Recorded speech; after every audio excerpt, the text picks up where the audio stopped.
কাল শুরু হচ্ছে জাতীয় ক্রিকেট লিগ এনসিএল। এবার অংশ নিচ্ছে 8টি দল, তবে প্রথমবারের মতো খেলবে ময়মনসিংহ বিভাগ। তাদের অন্তর্ভুক্তিতে বাদ পড়েছে ঢাকা মেট্রো। ময়মনসিংহ বিভাগের নেতৃত্বে থাকছেন শুভাগত হোম চৌধুরী, সহ অধিনায়ক আব্দুল মজিদ। বিভাগের সবচেয়ে বড় তারকা মাহমুদুল্লাহ রিয়াদ অবসর নেয়ায় স্কোয়াডে নেই তার নাম। আরেক তারকা মোসাদ্দেক হোসেন সৈকতকে রাখা হয়েছে স্ট্যান্ড বাই তালিকায়। এদিকে এবারের এনসিএল এর শুরু থেকেই খেলার কথা রয়েছে অভিজ্ঞ ব্যাটার মুশফিকুর রহিমের।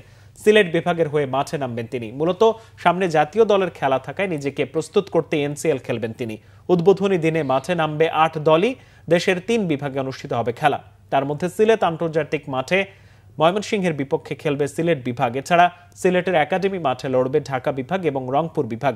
অন্যদিকে খুলনা বিভাগীয় মাঠে নামবে খুলনা এবং বরিশাল বিভাগ। রাজশাহীর বিভাগীয় মাঠে লড়বে রাজশাহী এবং চট্টগ্রাম বিভাগ।